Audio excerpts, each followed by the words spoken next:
चलिए दोस्तों, इसके आगे देखते हैं पार्ट 3, क्योंकि वहां पे कट गया था। तो अब यहाँ से स्टार्ट करेंगे। यहीं तक देखे थे।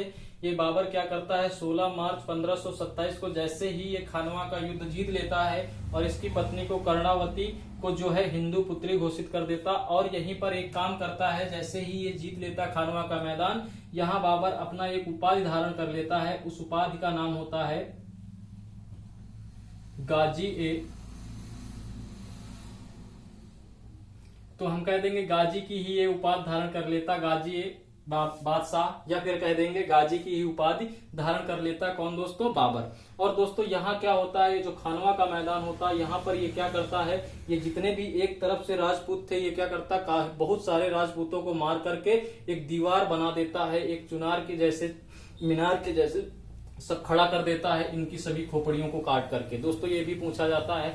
दूसरी बात, अब यहीं से एक खानवा के मैदान से ये क्या करता है, भारत पर पूर्ण रूप से अपना आधिपत्य बना लेता है, क्योंकि यहाँ पर जो मेन शासक थे वो कौन थे, राणा सांगा, और इनको हरा चुका था। अब इसके बाद मेन अधिपत्य किसका हो गया था, यहाँ पर बाबर का भारत पर मेन अधिपत्य हो चुका था। और भारी मात्रा में यहाँ पर जितने भी राजपूत थे उनको काट करके क्या करता है, एक दीवार के रूप में खड़ी कर देता है, तो एक टीले के रूप में खड़ा कर देता है। दोस्तों इसके आगे अब हम देखेंगे दोस्तों कैसे ये मेदिनी राय से लड़ाई करेगा और महमूद लोधी से, और क्या क्या निर्माण करवाएगा, ये देखेंगे दोस्तों। चलिए दोस्तों आगे देखते हैं अब हम लोग की बाबर कैसे मेदिनी राय से युद्ध करता है, क्योंकि ये किसका साथ दिए थे, राणा सांगा का। अब इसके आगे देखेंगे मेदिनी राय कैसे युद्ध करता है, इनके बीच में कैसे युद्ध होता है, ये चीज जानेंगे दोस्तों। तो दोस्तों अगर वीडियो अच्छी लग रही हो तो आप लाइक कमेंट सब्सक्राइब जरूर करें और सबसे अधिक शेयर करें दोस्तों, क्योंकि लोग जाने कि कैसा पढ़ाया जा रहा है, किस तरीके से यहाँ पढ़ाया जाता है, तो ये चीज जाने दोस्तों। चलिए दोस्तों आगे देखेंगे। हम लोग सबसे पहले कहाँ पहुंच गए, हम लोग आ गए हैं मेदिनी राय। और मेदिनी राय कहाँ का शासक था, तो दोस्तों ये चंदेरी का शासक था। तो हम लोग पढ़ेंगे जो चंदेरी है, यहां पढ़ेंगे चंदेरी का युद्ध।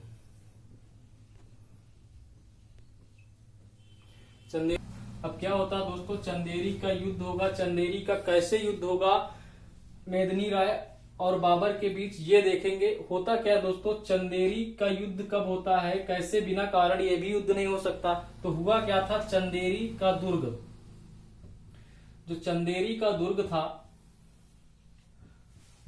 था वो बहुत ही फेमस दुर्ग था। कारण क्यों फेमस था दोस्तों, क्योंकि इस चंदेरी के दुर्ग के चारों तरफ पहाड़ियां थी।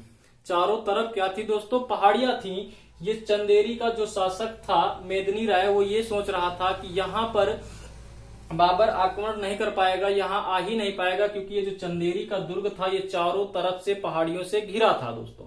अब होता क्या है कि इससे बाबर कहता है, जो चंदेरी का शासक होता है मेदिनी राय जो होता है दोस्तों, इससे बाबर कहता है मेदिनी राय से कि देखो मेदिनी राय, हमको क्या चाहिए, इस चंदेरी के दुर्ग को आप दे दो। लेकिन मेदिनी राय क्या कहता है कि हम बाकी और कुछ कोई भी दुर्ग मांगो जो इसके शासन में होते हैं उनको हम दे देंगे, मेदिनी राय बोलता है। लेकिन कहता क्या है दोस्तों, कहता है कि मैं आपको चंदेरी का दुर्ग नहीं दे सकता। तो दोस्तों होता क्या है, अब जैसे ही ये ना कह देता है मेदिनी राय, ना तो कह देता है, तो क्या करता है, ये क्या करता, बाबर इसके ऊपर आक्रमण करने के लिए बोल देता है। लेकिन ये मेदिनी राय सोचता है कि यहाँ पर बाबर आ ही नहीं पाएंगे, जो कि क्यों नहीं आ पाएंगे, क्योंकि ये जो चंदेरी का दुर्ग था चारों तरफ से पहाड़ियों से घिरा था। अब दोस्तों बाबर भी क्या होता है, इसको चाहिए था चंदेरी का दुर्ग। ये क्या करता है बाबर दोस्तों, यहाँ पर आता है चंदेरी के किले के पास, तो देखता है चारों तरफ पहाड़ों से ये घिरा हुआ है, पहाड़ों से लैस है। तो दोस्तों ये बाबर क्या करता है, ये अपने जितने भी सैनिक होते हैं उनको ऑर्डर कर देता है कि भाई इसको रातों रात आप, ये जो पहाड़ी है इसको काट करके हमको वहां जाने के लिए रास्ता चाहिए दोस्तों। क्योंकि अगर ये पहाड़ी के ऊपर से जाता तो जा नहीं पाता, क्योंकि इसके पास हाथी थे, घोड़ा थे, और हाथियों में लदा काफी बारूद था, तो ये पहाड़ी नहीं पार कर सकते थे। तो इनको पहाड़ी में रास्ता बनाना ही पड़ता। अगर पहाड़ी के ऊपर से जाते तो नीचे हो सकता है सैनिक इसके मेदिनी राय के हों और इनके ऊपर आक्रमण कर दे। तो ये लोग रास्ता बनाते और रातों रात पहाड़ी को, ये रातों रात क्या करता है, बाबर पहाड़ियों को काट देता है। पहाड़ियों को काट देती है इनकी सेना, और पहाड़ियों के बीच से ये क्या करते हैं, रास्ता बना लेते हैं, सुरंग बना लेते हैं। और रात होती है, जैसे ही सुबह हुई, ये चंदेरी के दुर्ग के सामने यानी इसके सामने खड़े हो जाते हैं, किसके, मेदिनी राय के। और वो तारीख हो रही थी क्या दोस्तों, तो वो तारीख हो रही थी 29 जनवरी को। और 1528 में दोस्तों ये चंदेरी के युद्ध करते हैं, यानी चंदेरी के किले के, यानी चंदेरी का दुर्ग के पास ये पहुंच जाते हैं। कौन दोस्तों, बाबर की सेना। और बाबर जैसे ही मेदिनी राय इनको देखता है, अब क्या करें वो दोस्तों, कर भी क्या सकता है, या तो आत्मसमर्पण कर दे, या फिर इनके सामने, या फिर इनसे आक्रमण करे। तो दोस्तों आत्मसमर्पण ना करके ये क्या करता है, ये राजपूत सैनिक होता है, ये क्या करता है, बाबर से आक्रमण करता है। और जैसे ही बाबर से ये क्या करता है, आक्रमण करता है दोस्तों, बाबर इसको बुरी तरह पराजित कर देता है। और यहाँ पर भी चंदेरी के युद्ध में भी जिहाद का नारा देता है। और दोस्तों और क्या करता है, यहाँ पर भी राजपूतों को काट करके एक ऊंची मीनार की तरह सेट कर देता है, लगा देता है। तो दोस्तों यहाँ पर भी, और दोस्तों क्या होता है यहाँ पर, और आगे जानेंगे। तो यहाँ जो चंदेरी के शासक होते हैं, इनकी जो शासकों की, जो सैनिकों की जो पत्नियां होती हैं, वो दोस्तों क्या करती हैं, वो सोहर धारण करके, सोहर और या फिर कह सकते सुहाग धारण करके, जो यहाँ की रानियां होती हैं, जो यहाँ की रानियां होती हैं, वो यहाँ सुहाग धारण करके क्या करती हैं, एक आग का बहुत बड़ा कुंड तैयार करती हैं। और जितनी भी रानियां होती हैं, इनकी बाबर की अधीनता स्वीकार करने के लिए ना कर देती हैं। और ये क्या करती हैं, जितनी भी रानियां होती, ये सभी सुहाग धारण करके एक बहुत बड़ा अग्निकुंड तैयार करती हैं, और उसी में सब लोग अपने आप को आत्मसमर्पण कर देती हैं, यानी सभी जल जाती हैं उसमें। लेकिन बाबर के सामने अधीनता स्वीकार नहीं करती हैं। दोस्तों इतना सब बाबर देख करके क्या देखता है कि जितनी भी रानियां हैं इसकी अधीनता नहीं स्वीकार करती, और सभी जल जाती हैं। दोस्तों दूसरा और क्या होता है, जो मेदिनी राय होता है वो आक्रमण करता है, और इससे बाद में क्या करता है, इसके सामने आत्मसमर्पण कर लेता है, संधि कर लेता है, वो इसके सामने आत्मसमर्पण करता है। और होता क्या है, ये अपनी दो पुत्रियों को, मेदिनी राय जो क्या करता है, अपनी दोनों पुत्रियों को ये क्या करता है दोस्तों, इसके दो पुत्रों के साथ, बाबर के दो पुत्रों के साथ अपने पुत्रियों का निकाह कर देता, यानी विवाह कर देता। किसके साथ, एक तो हुमायूं के साथ, और दूसरे थे कामरान। इन दोनं के साथ क्या करते हैं, अपनी दोनों पुत्रियों का विवाह कर देते हैं। कौन, मेदिनी राय। लेकिन बाबर क्या करता है, यहाँ से नाखुश रहता है। इनकी रानियां जो क्यों ऐसा करते हैं दोस्तों, क्योंकि इनकी रानियां अपने आप में आत्मसमर्पण कर देती हैं। अब देखो दोस्तों होता क्या है, जितनी भी ये रानियां होती हैं अपने आप को आत्मसमर्पण कर देती हैं। दूसरी बात क्या होता है दोस्तों, ये जो बाबर होता है इस बात से बहुत ज्यादा गुस्सा हो जाता, और क्या करता है, जो चंदेरी का दुर्ग होता है इसको पूर्ण तरीके से ध्वस्त कर देता, विध्वंस कर देता है। इसके आगे दोस्तों क्या होता है, इनकी दोनों पुत्रियों को तो अपने पुत्र कामरान और हुमायूं के साथ शादी भी करवा देता है। इसके आगे देखेंगे, बाबर यहाँ चंदेरी के युद्ध में बिजी था। और यहाँ आगे क्या करते हैं, तो आगे देखेंगे दो शासक ऐसे थे जो आगे इसके, ये यहाँ बिजी था, और इनके जो दोनों शासक थे वो क्या कर रहे थे, ये देखेंगे दोस्तों हम आगे क्या होता है इस बारे में।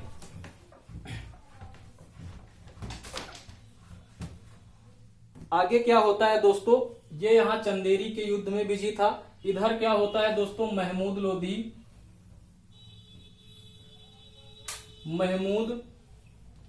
लोदी जो कि इब्राहिम लोदी का भाई था दोस्तों, ये क्या करता है, ये यहां से दिल्ली से भागकर अफगानों का साथ देने चला जाता है बिहार साइड में। उधर अफगान होते हैं, और उधर इसी का साथ दे रहे होते हैं जो बंगाल के शासक थे। बंगाल के एक शासक थे जिनका नाम था, बंगाल के शासक जो थे, बंगाल के शासक जो थे दोस्तों वो नुसरत शाह थे। ये क्या कर रहे थे, ये महमूद लोदी का साथ दे रहे थे, और ये अफगानों की सत्ता संभाल रहे थे। ये दोनों मिलकर क्या करते हैं दोस्तों, कन्नौज प्लस शमशाबाद इन दोनों जगहों पर अपना राज्य स्थापित कर लेते हैं आक्रमण करके। कौन कौन? महमूद लोदी और बंगाल का शासक नुसरत शाह। दोनों क्या करते हैं? कन्नौज और शमशाबाद में अपना शासन स्थापित कर लेते हैं। धीरे धीरे ये क्या करते हैं? ये दोनों ये क्या करते हैं? आगरा की ओर चढ़ाई कर देते हैं, आगरा की ओर जाते हैं और आगरा की ओर जाकर के ये क्या करते हैं? चुनार दुर्ग का घेरा कर देते हैं। चुनार दुर्ग पर घेरा डाल देते हैं, यानी यहां पर भी अपना सत्ता स्थापित करने के लिए चले जाते हैं। लेकिन दोस्तों जैसे ही ये चुनार दुर्ग पर घेरा डालते हैं कौन कौन? महमूद लोदी और नुसरत शाह, वैसे ही क्या होता है? बाबर की सेना में से कोई ना कोई जाकर के बाबर को बता देता कि ऐसा महमूद लोदी और नुसरत शाह कर रहे थे। बाबर जैसे ही वहां चंदेरी का युद्ध जीत करके जैसे ही आता है, डायरेक्ट इन दोनों के ऊपर चढ़ाई कर देता है। और जैसे ही ये दोनों जान जाते हैं कि बाबर आ रहा है आक्रमण करने के लिए, ये महमूद लोदी भाग जाता है और यहां से भागकर कहां चला जाता है? बंगाल। ये बंगाल भाग जाता है दोस्तों। और नुसरत शाह क्या करता है? संधि कर लेता है, यानी बाबर के साथ संधि कर लेता है और उनकी अधीनता स्वीकार कर लेता है दोस्तों। इस प्रकार से कब ये युद्ध होता है दोस्तों? तो ये जो होता है, ये दोनों कहां पर आकर के आक्रमण कर देते हैं? तो ये घाघरा नदी पड़ती है, वहीं पर होता है घाघरा का युद्ध। इसी नाम से पड़ता है घाघरा का युद्ध दोस्तों। इसी घाघरा के युद्ध में क्या होता है? इसी को बोल देते हैं घाघरा का युद्ध, जिसमें महमूद लोदी और नुसरत शाह लोग थे। ये जो अफगानों के साथ थे, अफगान सेना का सत्ता संभाल रहे थे महमूद लोदी। इनको क्या करते हैं? ये जैसे ही सुनते हैं कि उसी को घाघरा युद्ध कह देते हैं। और नाम क्या पड़ता है दोस्तों? कब होता है ये? तो 6 मई 1529 में ये आक्रमण होता है। और इस आक्रमण में क्या होते हैं दोस्तों? जैसे ही समझते हैं कि बाबर आ रहा, आक्रमण करने के पहले ही महमूद लोदी भाग जाता है अपनी ओर। नुसरत शाह क्या करते हैं? इसकी अधीनता स्वीकार कर लेते हैं और महमूद लोदी भागकर बंगाल चला जाता है दोस्तों। तो ये आप समझ गए होंगे कि घाघरा का युद्ध कब हुआ था? 6 मई 1529 में। किसके किसके बीच? महमूद लोदी और बाबर के बीच। महमूद लोदी क्या होता? अफगान सेना के साथ था, दूसरी बात, और नुसरत शाह भी इसका साथ दे रहे थे दोस्तों। इस प्रकार से हम देखें तो इसके जितने भी बाबर के आक्रमण हुए, इस प्रकार से ये बाबर आक्रमण जीतता है। इसके बाद आगे देखेंगे दोस्तों होता क्या है दोस्तों। इसके बाद होता क्या है कि बाबर की मृत्यु हो जाती है। कब होती है मृत्यु? इसके बारे में समझेंगे। और बाबर क्या क्या भारत में बनवाता है, किस किस चीज का निर्माण करता है, वो समझेंगे। अब होता क्या है दोस्तों, बाबर जो है इसकी मृत्यु, जब बाबर की जो मृत्यु है दोस्तों, ये 26 दिसंबर 1530 को हो जाती है। और 26 दिसंबर 1530 को जैसे इसकी मृत्यु होती है, इसको यहाँ आगरा की आराम बाग में दफनाया जाता है दोस्तों। ये आराम बाग कैसे बनी और चीजें कैसे बनी, वो चीज समझेंगे। ये इस तरह समझ लो कि बाबर की मृत्यु 26 दिसंबर 1530 में हो गई थी दोस्तों। आगे हम पढ़ेंगे तो बाबर भारत में क्या क्या निर्माण करवाता है, इस चीज में जानेंगे दोस्तों। तो बाबर सबसे पहले भारत में निर्माण जो करवाता है, वो संभल प्रदेश में जामा मस्जिद का निर्माण करता है, जो राजस्थान में पड़ती है। और आगे देखेंगे दोस्तों,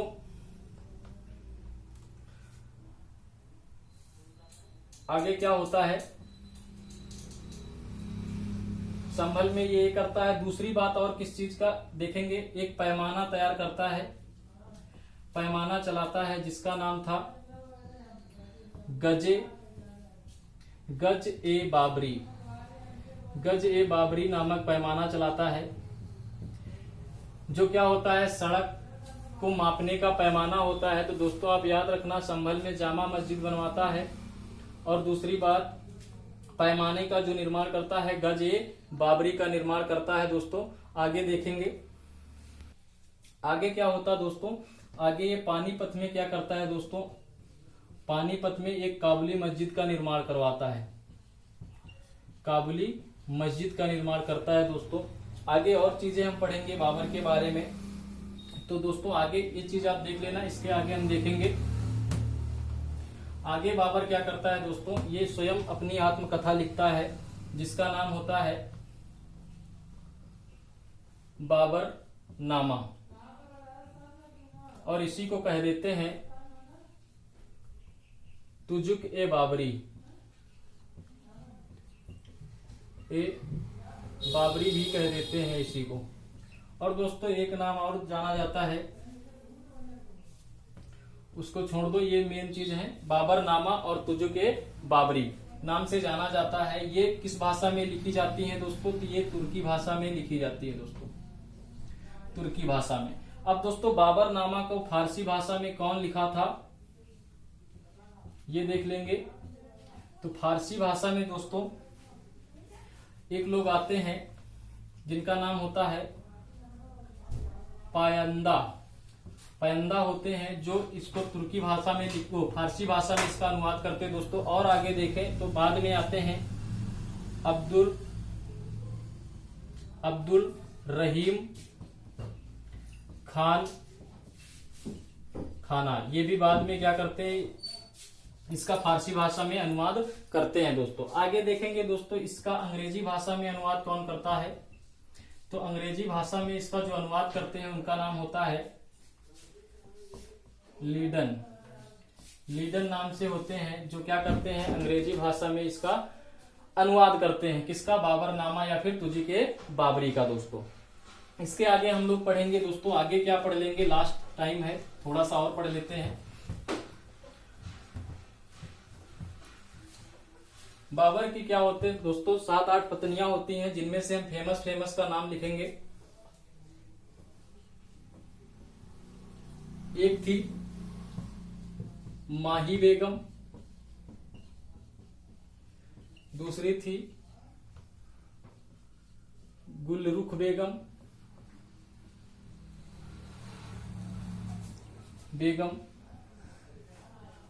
एक थी दिलदार बेगम।